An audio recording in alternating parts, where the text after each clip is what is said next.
Hi team, I hope you're all well. Today I am going to do my January haul because I bought books even though I said I was on a book buying ban, and there's a silly amount of books here, so let's get into it because it's going to take me a while otherwise. So to start off with, I got Orange Volume 2. I adored Volume 1, I read it last year, and I just really need to carry the story on. I am going to wait until April as part of the Owls to read this, I think, though, so I haven't read it yet, but I'm very, very excited about this. I cannot wait to read it. This is a manga, by the way, just in case you're interested. It's a very good manga, I highly recommend it. It's about this group of friends, and a new boy joins said group of friends, and then one of the girls ends up receiving a letter from her future self saying that you basically need to keep your eye on new boy because something's going to go down, and there is a twist at the end and it leaves you on a ridiculous cliffhanger. I know I said hangover or cliffhanger, so that's why I needed to get the second one, because I'm really excited to read it. So yeah, that's what that one's about. I also got Two Can Keep a Secret by Karen M. McManus. Last year I read One of Us is Lying and really enjoyed it, so I was obviously going to pick this up.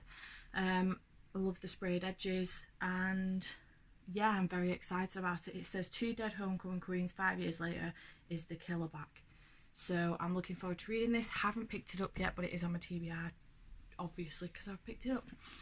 I also got Carry On by Rainbow Rowell. I managed to get my hands on the American edition. I think this is the American edition anyway. I just love the detail on the front cover. Very excited for this because I have literally just finished Fangirl last week, and I really wanted to read Fangirl before I read this, and now I'm so pumped to read this. I actually cannot wait. I also love how floppy this is. It's amazing. So yes, very excited to give this a read. You don't have to have read Rainbow Rowell. No, let's do that again. You don't have to have read Fangirl to read this, but I think it would actually make a bit more sense because Fangirl is following... It's essentially following a couple of twins, but mainly one of them, who is a writer, and she writes fan fiction about a book series, and this is her fan fiction essentially, if that makes sense. So it does tie in with Fangirl a little bit, but I don't think they are both standalones, if you like, essentially. But I'm very excited to give this a read. I also got Name of the Wind by Patrick Rothfuss. I have heard really good things about this on BookTube, and I just thought I better pick it up. Also, it was on a fairly good deal on Amazon, so I thought it'd be rude not to. However, I hadn't realised just how big this book is. Not only that, but how small the text is and how top to bottom of page said text goes. Can you see that? Ridiculous. I don't know how I'm going to do this one. I may have to get it on Audible because otherwise it'll never get read. I also got Neverworld Wake by Marisha Pessl. I feel like I've had this for ages now. I must have got it at the beginning of Jan. Very excited about reading this. I don't know why I haven't picked it up. It's not a very long book at all. It's like 324 pages. I definitely should pick this up soon, probably. But yes, I'm excited to give this a read. I managed to get Cress by Marissa Mayer from the charity shop, actually. I was well pleased with myself. This is the third one in the Lunar Chronicles. I haven't read Cinder yet, but it is on my TBR. It's one of my 30 for 30 books. So I now have the third one, but not the second. So I'm going to have to get my hands on the second if I enjoy Cinder, obviously. If not, this will just go back to the charity shop. But yeah, I was well pleased with myself. It's not the kind of book you would expect to see in a charity shop. I just don't know why, but it's not, if you know what I mean.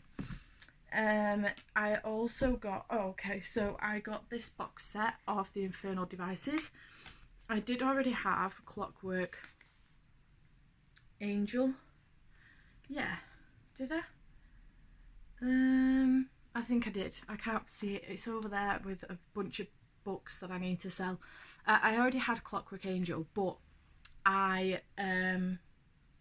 it was cheaper to buy this box set for a tenner than it was just to buy these two books alone. So I will just take this one back to the charity shop because that's where I got it from. So yeah, I'm excited to get to these. However, I have sort of skipped these once I've finished the Mortal Instruments and I've gone straight onto the Dark Artifices. There is a reason. I'm going seeing Cassandra Clare and Holly Black on Saturday. So, and I'm getting my special edition Queen of Air and Darkness book. So I wanted to get through the Dark Artifices first. I did want to get through these and the Dark Artifices, but I just didn't have time. So I have these new little set, and then following on from that I also got Lady Midnight by Cassandra Clare and Lord of Shadows. I am currently reading Lady Midnight. I'm 296 pages in. Today is Monday the 11th. No, it isn't, because Valentine's Day was last week. Monday the, I don't know, maybe the 18th. I'm not sure. It's the Monday after Valentine's Day. So yeah, that's where I'm up to in that. So by the time this video goes up, I'll have probably finished this. But I bought both of these. I absolutely adore the covers on these, and I cannot wait to get Queen of Air and Darkness. I really hope it looks pretty stood next to them though. So yeah, I got both of those. I also got Descender Volume 1. I've heard good things about this on BookTube, mostly from G at Book Roast. So I picked this up. This is a sci-fi graphic novel, which I have now read. I read this on the weekend and I did enjoy it actually. I think I may carry on with the story. It's quite good. I did very much so enjoy it. So yeah, it was good. I liked it a lot. I got The War of the Worlds by H.G. Wells. Now I bought this in the bookshop in Wigtown, which I visited with my parents and my brother and my sister-in-law when we went to Scotland in Jan. And I do have a copy of this, but it is like a newer version of the Penguin, I think the Penguin one. But I just saw this and I was like, it's old, it's like the pages are yellow and it's well read. And I just really wanted to get it because I was like, well, why the hell not? It was £2. So I picked it up. It's also got a picture of H.G. Wells on the back, which is cute. So I picked it up and I'm going to sell my other one because why not? I haven't read it yet, by the way, just to add that in there. I also got Forks by Nadine Brands. I am really excited to read this, but I'm thinking about holding it off, like holding off even, until November when it is, you know, bonfire night, and then it's relatable, isn't it? I do love the story of Guy Fawkes. This is actually a retelling and this is about his son getting involved in everything that happens around that time. So it should be very good. I'm very excited, but look at that cover. It's absolutely gorgeous. I'm really excited to give that a read. I also got A Curse So Dark and Lonely by Brigid Kemmerer. I'm sorry, Brigid. I struggle with that every single time. Look at how gorgeous this book is though. Absolutely stunning. This is my 2019 book for my 30 for 30 readathon. So I'm very excited to get to this. This is a Beauty and Beast retelling. I have heard really good things about it since it came out. It only came out in Jan. So very excited to give this a read. It should be really good. It is actually one of my most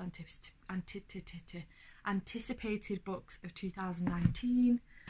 I also got Beneath Sugar Sky by Shauna Maguire. I have read this. I gave it 4 out of 5 stars, I think it was. But this came at the same time as... Let me find it now because I just have a stack of books in front of me. Where is it gone? There it is. Came at the same time as Never Will Wake. Look at these two covers together. How beautiful are those together? Absolutely stunning. So yeah, I really enjoyed Beneath Sugar Sky.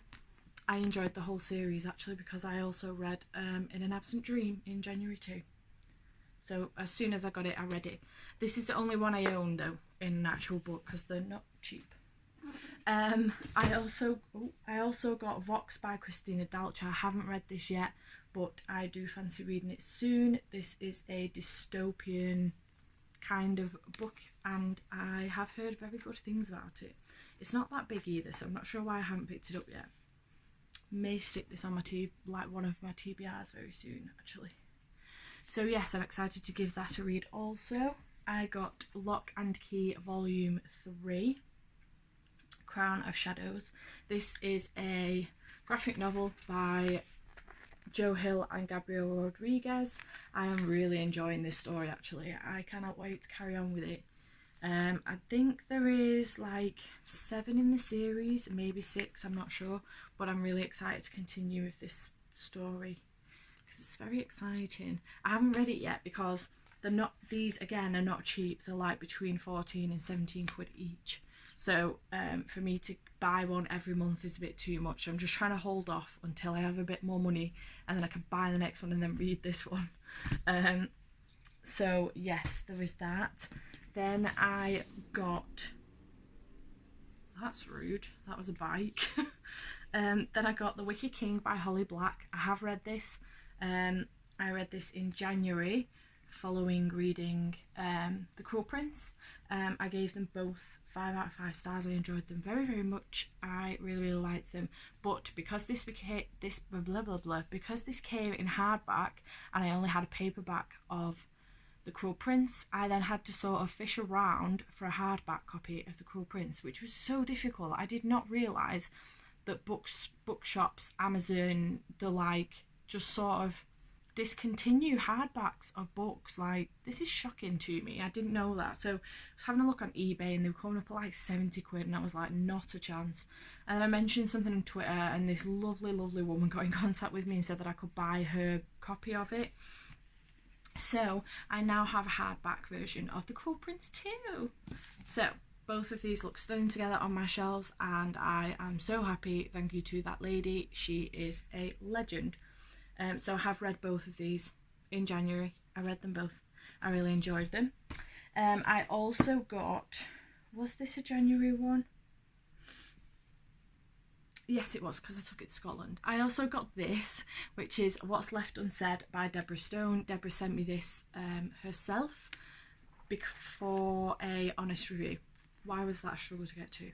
I actually really enjoyed this. I think I gave it 4.5 out of 5 stars. This is about a family, mum, dad, son and grandma. Grandma is an alcoholic. Mum is struggling with her teenage son because the dad's away with work all the time, and the son starts asking questions because he's found out some information from his grandmother, who can't remember anything, because I think it's mostly because of the drink, but probably because of her age as well. And then grandma's keeping secrets, mum's keeping secrets, son wants to find out what's going on, dad's keeping secrets, and it's all just a lot of family drama that's very well written, and I just really enjoyed it. I thought it was very, very good. I do highly recommend you get yourself one of these if you can. Then I got, so these last few books are all gifted, so this was gifted. Then I got The Six Loves of Billy Binns by Richard Lumsden. Again, if you can see, I have read this, tabbed it all up.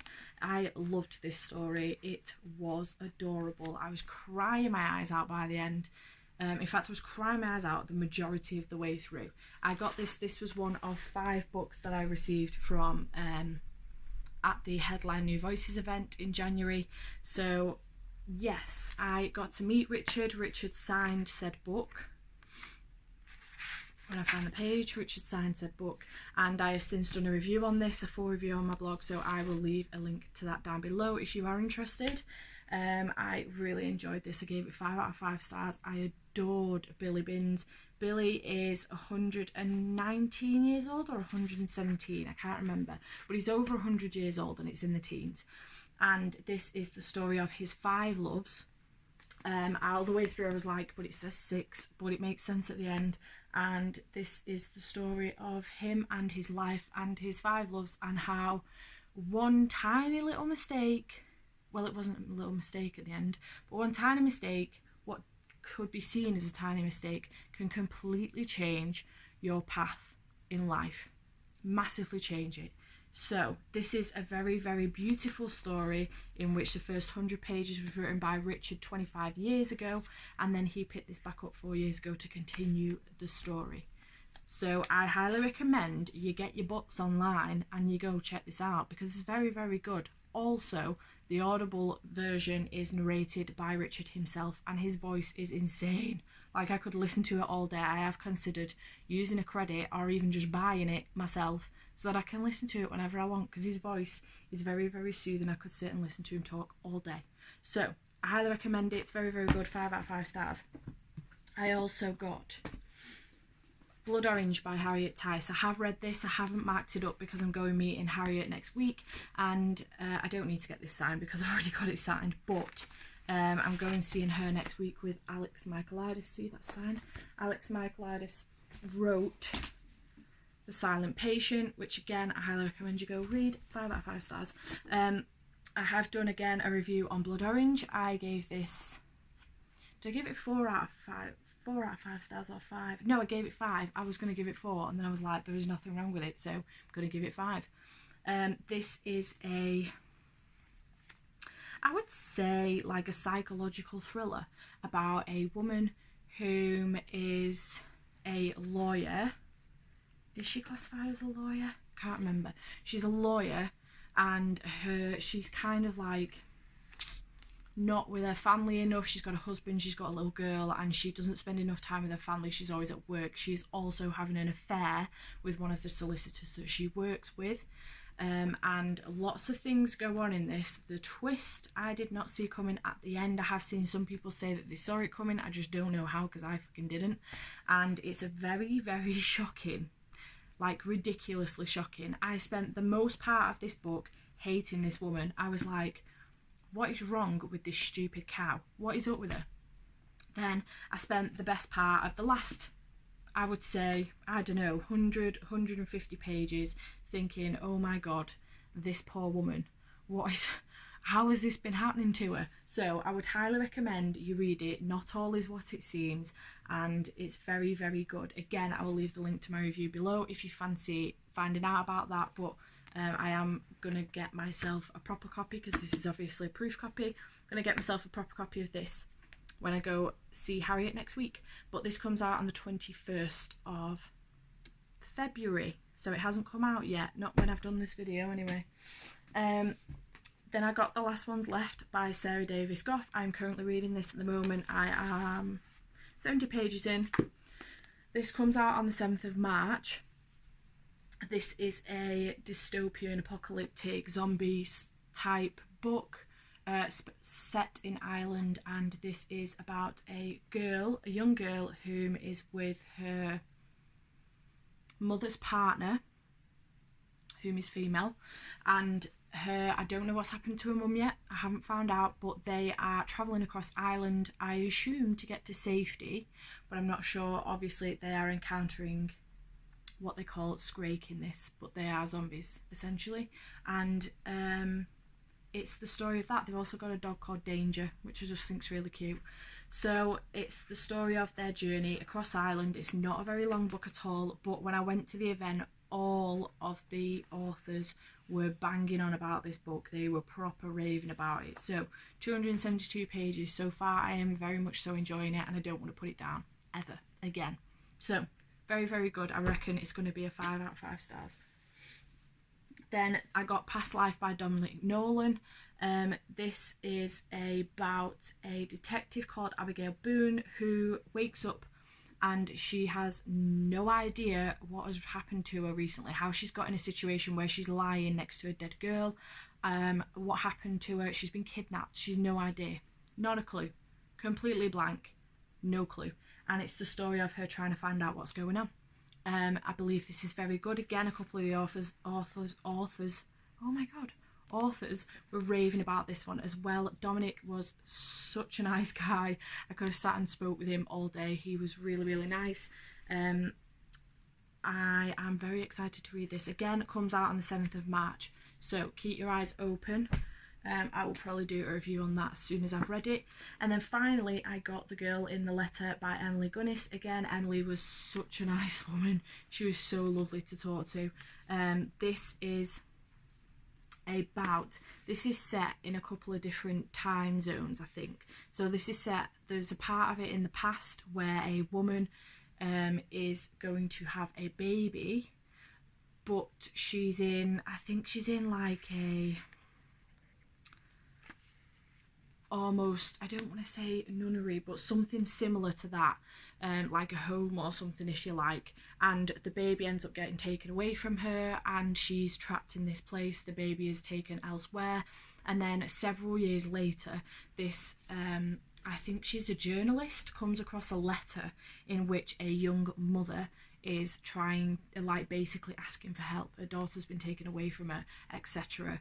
And the journalist ends up coming across, like, looking into it and finding out some stuff, and I'm not sure exactly what happens, but I'm very excited to find out. This comes out on the 4th of April, so keep your eyes open for this. I've heard a lot of chatter about this. Actually, there are a lot of people excited about this one. Again, all of these books were signed by the authors, and each and every single author was absolutely adorable. They were so nice, and I could have sat and had a chat with them forever because they were so nice. So these books were all gifted, including this one from Deborah Stone. The rest I all bought myself. So lots and lots of books for you to mull over there. This ended up being a lot longer than I thought it was going to be, because I ended up telling you about all those books at the end because I'm just so bloody excited about them. So yes, I hope you have enjoyed this video. If you do, please give it a like. I would really appreciate it because it lets me know that you enjoy these types of videos. And if you haven't already, please subscribe. Again, I would really appreciate it. And I shall see you again next time. Bye for now.